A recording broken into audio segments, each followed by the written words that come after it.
कि हम लोग सब यहाँ पर आज इकट्ठा हो पाएंगे। हमारे जीवन में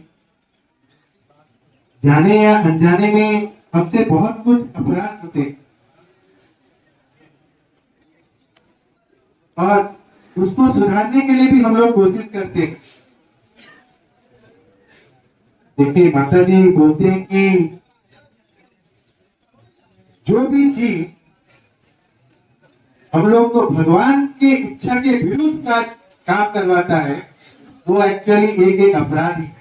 अगर भगवान का इच्छा उसमें नहीं है तो हम लोग चाहे कुछ भी करते हैं उसका कोई भी मूल्य नहीं रहता।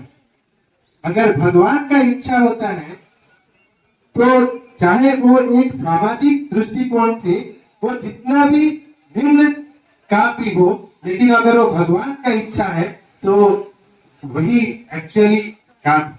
अगर हम लोग देखेंगे, भगवान का इच्छा था महाभारत युद्ध, उसमें अर्जुन अपने जो परिवार वर्ग थे उनका भी हत्या की, लेकिन हम उनको अधर्मी बोलते हैं या धर्म के लिए वो काम किए बोल के बोलते हैं। वो धर्म के लिए लड़ाई लड़े थे और उसके लिए उन्होंने मर्डर भी किया, लेकिन उनको हम लोग दोषी नहीं मानते। वैसे ही भगवान का आदेश था, जब हनुमान जी को पूछा गया कि देखिए हनुमान जी पूरा देश को उन्होंने जला दिया अपने भूत से,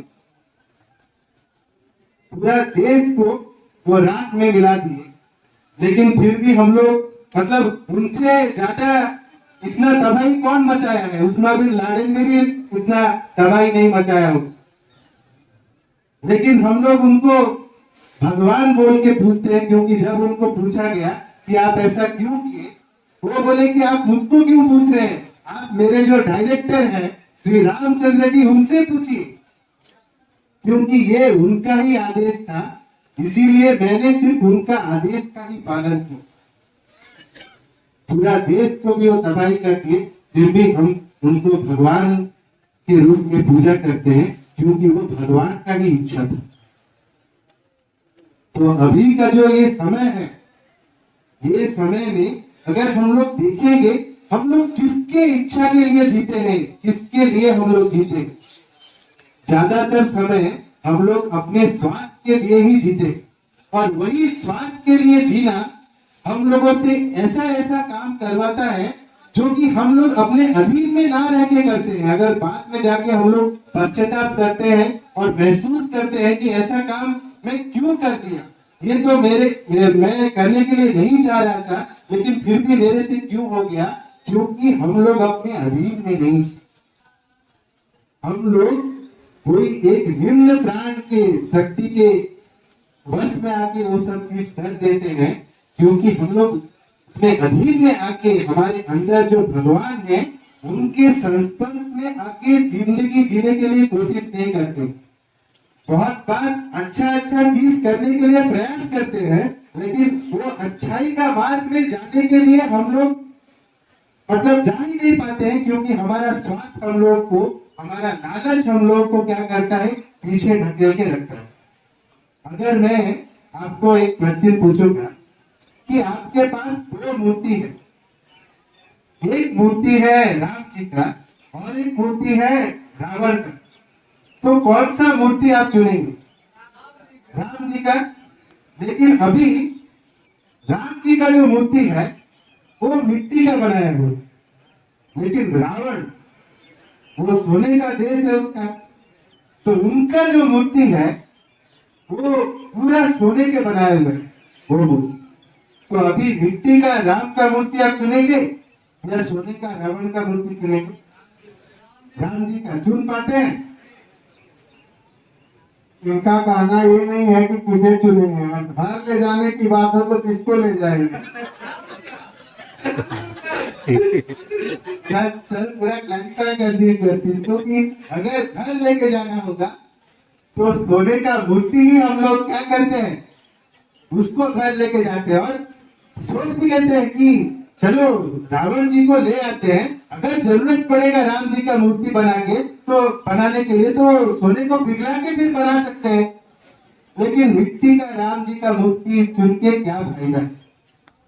ऐसे ही हम लोग क्या करते हैं अपने जीवन में, हम चॉइसेस करते हैं, चुनते हैं। देखिए राम जी का मूर्ति चाहे मिट्टी का भी मूर्ति हो, लेकिन वो भगवान है। अगर उनको हम लोग जीवन में चुनते हैं, वो भगवान के जैसा ही काम करेंगे, हमारे जीवन को और भी सुंदर बना देंगे। लेकिन अगर हम लोग रावण जी को चुनते हैं, तो वो हमारे जीवन में आके तबाही भी चाहे मचाएंगे, चाहे सोने के भी रावण हो। अगर उनको हम लोग चुनते हैं, उनको अगर घर लेके आते हैं, तो वो आके राक्षस की जैसा ही काम करेंगे। तो वो चुनने का चॉइस हमारे पास है कि जीवन में हम लोग इनको आधार बना के जीवन जीने के लिए प्रयास करते हैं। अगर वो जीवन का आधार भगवान होंगे, क्योंकि उसी के लिए ही हम लोग को ये जीवन दिया गया है। हम लोग भूल गए हैं कि हम लोग क्यों ये पृथ्वी में आए, लेकिन अभी भी देरी नहीं हुआ है, अभी भी देर नहीं हुआ है। अब से अगर हम लोग प्रयास कर पाएंगे कि भगवान का जो दिव्य गुण है, भगवान को ही अगर हम लोग जीवन का आधार बना पाएंगे, तो जो शांति, जो आनंद हम लोग इधर उधर ढूंढ रहे हैं, वो सिर्फ हमको वहीं से ही मिल पाए। क्योंकि स्वार्थ हर वक्त हम लोग को अंधा कर देता है, हमारे सिवा हम लोग को और कुछ भी नहीं दिखाई देता है। पड़ोसी मतलब देखिए कितना हिंसा, कितना द्वेष हम लोग के अंदर पैदा हो जाता है। वो प्रेम का भाव कहीं पर छुप जाता है। लेकिन अगर भगवान के लिए हम लोग जीने के लिए प्रयास करेंगे, तो वो प्रेम का भाव हमारे अंदर फिर से जाग सकेगा। और हमारे अंदर जो चीज हम लोग के अंदर अभी तक भी मतलब परिवर्तित नहीं हुआ है, हम लोग के अंदर वो खराब अभ्यास है, वो चेंज हो सकता है। एक छोटा सा मतलब कहानी है। ये कहानी है एक छोटी सी बच्ची का। वो एक छोटी सी बहन थी और उसका कोई भी भाई नहीं था, और वो हर वक्त पूछती थी कि मेरा भाई कहाँ है, मेरा भाई कहाँ है। उसकी माँ हर वक्त कुछ ना कुछ स्टोरी बोल के उसको बहका देती। लेकिन एक दिन आया, वो दिन था राखी का दिन। उस दिन वो देखी कि उसकी जितने भी सारे दोस्त थे, सब उसके भाई को राखी बांध रहे हैं। तो उसका भी मन हुआ कि मेरा भाई कहाँ पर है, मैं किसको राखी बांधूं। तो उस दिन वो जिद की कि तुम मेरे भाई को लेके आके आओ अपने माता जी को। जिद की कि मेरा भाई अगर आज मुझको नहीं मिलेगा, तो मैं आज दिन भर खाना नहीं खाऊं। तो उनकी जो माता है, वो उस दिन उनको बोली, झूठ नहीं बोली, कि देखो तुम्हारा जो भाई है वो हॉस्टल पढ़ने के लिए गया है, इसका कोई भी भाई नहीं था। वो एक ही बेटी थी, लौती बेटी थी। वो बोला कि तुम्हारा जो भाई है वो हॉस्टल पढ़ने के लिए गया है, बहुत ही पढ़ाई कर रहा है, और उनके जो हॉस्टल के जो इंचार्ज है वो बहुत ही सख्त है, इसीलिए वो उनको छोड़ नहीं रहे हैं, तो इसीलिए वो नहीं आ पाया। तो जो छोटी सी बच्ची थी वो बोला कि ऐसा बात है, तो मैं जाती हूँ, मेरे कृष्ण भगवान से मैं प्रार्थना करूंगी कि वो कैसे मेरे भाई को हॉस्टल से आज ले आए। क्योंकि हॉस्टल हर दिन तो चलता है, क्या एक दिन राखी के दिन वो मेरे भाई को नहीं छोड़ेंगे। तो वो गए भगवान के पास और अपने सरल हृदय में भगवान से प्रार्थना कर रही है, देखिए मैं आज तक मेरे भाई को कभी भी राखी नहीं बांधी हूँ, भगवान आप कृपा करो कि मेरा भाई जो हॉस्टल में रह रहा है, वो आज एक दिन के लिए यहाँ पर आए, मैं उसको राखी बांधूंगी। देखिए मैं कितना सारा खाना उसके लिए लेके आई हूँ, उसको राखी बांधने के। और उसी समय में एक बहुत ही भयंकर दिखने वाला आदमी वो मंदिर में आया, और आके वो कौन था पता है? जेल से छूटा हुआ एक भूखा दरिंदा। वो जेल में अपना सजा काट रहा था और जेल से भाग आया है। उसके पीछे पूरे पुलिस पड़े हुए हैं, लेकिन वो छुप के चला आया है और आके एक मंदिर में घुस गया है। और उस मंदिर में वो छोटी सी बच्ची अपने भाई के लिए वेट कर रही है, और वो आके वो छोटी सी बच्ची को बोल रहा है कि वो छोटी सी बच्ची एक सोने का लॉकेट पहनी, चेन पहनी। वो बोल रहा है कि तेरा लॉकेट मुझको दे। तो ये बच्ची जो अपने भाई के लिए प्रतीक्षा कर रही थी, वो सोची कि मेरा भाई आ गया है, और उसके हृदय में कुछ भी नहीं था। वो बोलती कि भैया आप आ गए, मैं आपके लिए ही तो वेट कर रही थी, आपको ही राखी बांधने के लिए मैं भगवान जी से प्रार्थना कर रही थी। लेकिन वो जो कैदी था वो सुन नहीं रहा था कि तू इतना क्यों बात बोल रही है, मैं जो बात बोल रहा हूँ वही तू सुन, तेरे पास जो लॉकेट है वो मुझको दे, मैं जल्दी यहाँ से चला जाऊंगा। वो छोटी सी बच्ची बोल रही है ठीक है, मुझको पता है कि तुम मतलब हॉस्टल से छूट के आए हो, शायद इसीलिए जल्दी जाने के लिए तुम बोल रही हो, तुम्हारा देरी हो रहा है, लेकिन फिर भी थोड़ा समय तो रुक जाओ। मैं देखो तुम्हारे लिए राखी लेके आई हूँ, इतना क्या खाना लेके आई हूँ, सुबह से वेट कर रही हूँ तुम्हारे लिए। उसके बाद तुमको क्या ये लॉकेट चाहिए? ये लॉकेट तुमको दे दूंगी, लेकिन मेरा राखी तो तुम पहन लो। इतना जो प्रेम के साथ वो बोली, वो इतना कठोर हृदय भी उसका नरम, वो कुछ भी नहीं और बोल पाया। और उसकी जो छोटी सी बहन थी उसका हाथ पकड़ के लेके आके एक जगह पर बैठाई, और जो राखी वो लेके आई थी उसके हाथ पे वो बांध दी, और जो मिठाई लेके आई थी उसको खिला दी। और वो मिठाई खा रहा है, वो लॉकेट क्या लेगा वो भूल गया, वो कुछ भी, उसके आंखों में आंसू आ रहा है। वो जो आदमी जेल से छूट के आए थे उसके आंख में आंसू आ रहा है कि इतना प्रेम जो भाव था। क्योंकि संसार में आप घृणा या हिंसा द्वेष तो इतना देखते हैं, लेकिन प्रेम अगर कहीं पर मिल जाता है ना, वो हृदय को छू जाता है, और वही हमारे अंदर परिवर्तन लेके आ पाता। तो वो क्या बोली कि ठीक है आप आए हो, इतना दिन के बाद आए हो, आप क्या मम्मी पापा से नहीं मिलोगे? आप चलिए मेरे घर पे चलिए, और मेरे मम्मी मतलब हमारे मम्मी पापा से आप मिल के जाइए, उसके बाद हॉस्टल चले जाएंगे। वो डाकू मतलब भूल गया है कि वो जेल से छूट के आया है, उसको कुछ भी याद नहीं आ रहा है। और वो छोटी सी बच्ची उसके हाथ पकड़ के लेके जा रही है, और वो उसके घर पे गए। घर पे जाके वो किसकी बेटी थी पता है? वो जो जेल से छूटा था, वो जेल की जो जेलर थे वो थे वो छोटी सी बेटी का पिताजी। और वो छोटी सी बच्ची हाथ खींच के लेके ये डाकू को अपने पापा जी से मिला रहे हैं, जो कि उसी जेल के ही जेलर है, मतलब सुपरिटेंडेंट।